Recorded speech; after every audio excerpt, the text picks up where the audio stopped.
Bienvenue dans cette mini-formation sur le tarot de Marseille non divinatoire. Je suis super contente de t'offrir cette mini-formation. Depuis de nombreuses années, je vois à quel point le tarot est transformateur et j'ai très envie de te transmettre cet outil incroyable. J'ai aussi envie de partager mon univers du tarot pour que tu puisses te plonger dans les bienfaits que la pratique du tarot peut t'apporter. Tu vas recevoir chaque jour, pendant 6 jours, un email avec une vidéo et donc 6 vidéos. Nous allons visiter les majeurs, les mineurs, la pratique des tirages et la dernière vidéo sera consacrée aux clés d'interprétation que j'utilise. Nous allons commencer aujourd'hui par les 8 premières cartes des majeurs, après une petite présentation de ce qu'est le tarot de Marseille. Alors, avant de démarrer cette mini-formation sur la symbolique des cartes, je vais me présenter brièvement. Je suis psychologue, coach et tarologue. J'accompagne les personnes qui veulent acquérir et maîtriser l'outil du tarot pour mieux se connaître, pour renverser les obstacles qu'elles rencontrent et créer ce qu'elles veulent vivre. J'ai tout d'abord exercé pendant de nombreuses années le métier de graphologue en solitaire, sans vraiment me rendre compte que cette activité me permettait d'éviter le contact direct avec les autres. Mais la vie m'a invitée à aller plus loin et c'est ainsi qu'il y a 10 ans, j'ai créé mon activité sur le tarot de Marseille qui m'a permis de transmettre et d'apporter mon aide aux autres. Et c'est pour moi une joie profonde. J'ai créé un programme complet et accompagné pour intégrer cet outil qui permet de mieux se connaître, de s'aligner et d'ouvrir sa conscience. Le pouvoir transformateur du tarot m'a tellement surprise que j'ai envie aujourd'hui de te transmettre gratuitement cette mini-formation sur le tarot de Marseille. Maintenant, je vais te présenter brièvement ce qu'est le tarot de Marseille. Le tarot de Marseille, c'est le premier, le tarot originel, qui contient un enseignement spirituel au moyen d'un langage symbolique. Alors, je vais te partager l'écran pour que tu puisses voir les cartes plus facilement. Voilà. Donc, ça, je me suis présentée et voici les 22 majeurs du tarot. Le tarot utilise des archétypes. Alors, les archétypes, ce sont des grandes images énergétiques et émotionnelles, comme par exemple l'orphelin, l'innocent, le héros, le sage, le magicien, le guerrier, le bienfaiteur, la grande-mère et le battleur que tu vois ici peut être un archétype, peut illustrer un archétype de l'enfant éternel. Alors, le tarot nous offre un outil pour nous connaître en profondeur. Donc, je ne l'utilise pas en divinatoire, mais sur un plan psychologique et spirituel. Donc, le tarot nous parle de notre personnalité, ce qu'on appelle le moi, qui est incarné dans le corps. Il nous parle de notre âme, qui joue un rôle d'intermédiaire entre le monde de la matière et de l'esprit, et de notre esprit, qui se trouve en dehors de l'espace-temps et que on appelle le soi. Le nom de la carte symbolise notre moi incarné, le corps, donc le nom est en bas, on voit le mat. L'image symbolise notre âme qui se manifeste par notre sensibilité et notre intuition. Et le nombre symbolise notre esprit. Le nombre est toujours en haut. Et donc là, je vous ai montré 2 cartes particulières, le mat qui n'a pas de nombre et l'arcane que l'on appelle sans nom puisqu'il n'a pas de nom. Alors, la pratique du tarot, c'est une pratique de tirage qui nous offre un miroir de notre conscient et de notre inconscient. Il nous guide vers une ouverture de conscience et nous reparlerons plus tard de la pratique des tirages dans une autre vidéo. Donc, après cette petite introduction, nous allons aborder la symbolique du mat et des 7 premières cartes. Alors, le mat, c'est l'archétype de la quête. C'est une carte, ah, c'est une carte très particulière. Alors, le mat, on revient sur le mat. Elle est considérée comme à part des autres car elle n'a pas de nombre et elle n'a donc pas de place. Elle va occuper toutes les places pour avancer sur son chemin de conscience, comme vous avez vu tout à l'heure avec les 22 majeurs. Par ailleurs, le nombre, c'est un symbole de l'esprit, de l'être, et donc le mat se trouve dans une situation, comme tous les êtres humains d'ailleurs, où il croit avoir perdu la connexion à son esprit, à son être. Et donc, il se met en quête de cette part de lui-même, cette part de l'être créateur qui est en nous. Et c'est donc notre chemin à tous. Dans sa polarité positive, le mat symbolise la liberté, l'indépendance, l'originalité, l'aventure, tout ce qui est hors norme. Et dans sa polarité négative, il symbolise le fait d'être perdu, d'être en perte de sens. Il est dans l'errance, la dépendance, le besoin d'assistance. Ça peut être le refus d'aller de l'avant ou la peur de ne pas exister. Voyons maintenant le battleur qui est la première, le premier arcane ou la première carte. On utilise le terme arcane qui veut dire secret, mais bon, on peut dire aussi carte. Le battleur, c'est l'archétype de l'enfant. Donc, on voit un jeune apprenti qui démarre son chemin de connaissance et de conscience.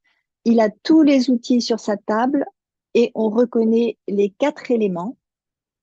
Il a la baguette qui symbolise le feu, le denier qui symbolise la terre, le couteau qui symbolise l'air et les petites coupes qui symbolisent l'eau. Ah, il est, ah, il est actif. C'est quelqu'un qui peut se disperser, mais il sait se centrer, comme on voit ce petit denier qui est exactement au centre de la carte.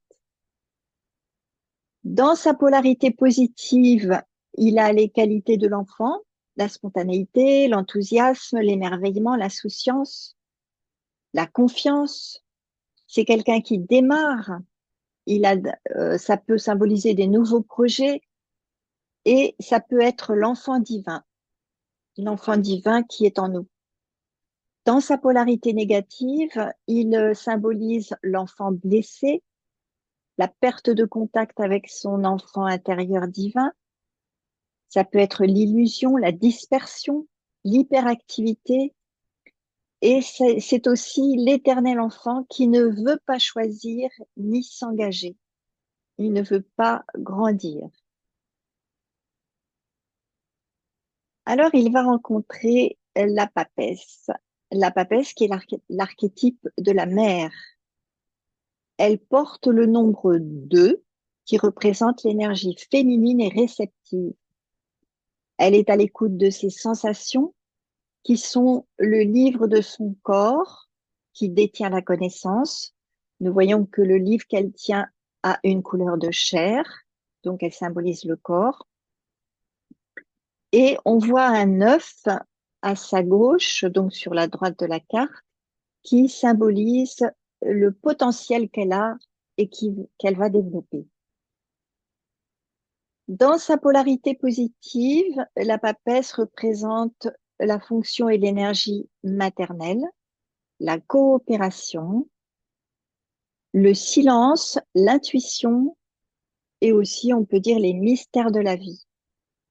Et dans sa polarité négative, elle peut représenter la passivité, l'inertie, les problèmes avec la mère, le manque de réceptivité, les secrets, le fait de ne pas parler, par exemple, le refus de recevoir.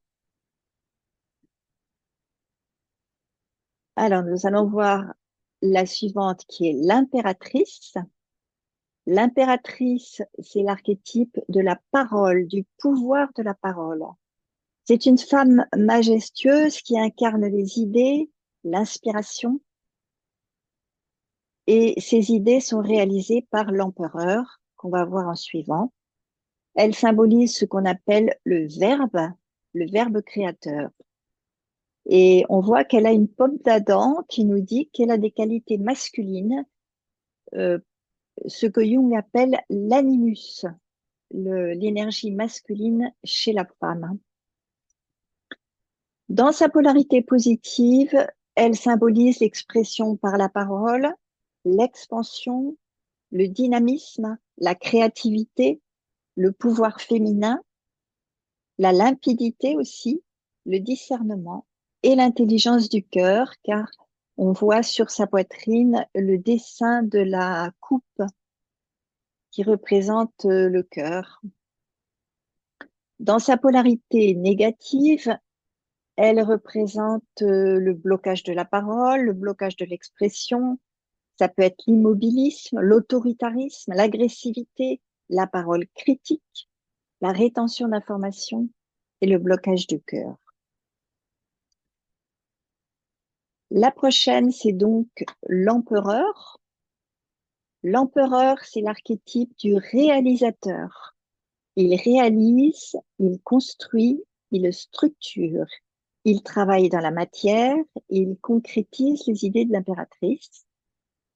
Il stabilise. C'est un père nourricier qui détient une autorité, une stabilité et un pouvoir créateur. Et il croise les jambes en forme de 4, le nombre de la matière. Donc vous voyez que ses jambes dessinent un 4. Il règne vraiment sur la matière. Dans sa polarité positive, il symbolise le territoire, les limites, les réalisations concrètes, l'enracinement. C'est un constructeur. Dans sa polarité négative, il symbolise les blocages, la difficulté à passer à l'acte, l'autoritarisme, la rigidité, la difficulté à s'incarner, le manque de réalisation ou l'enfermement.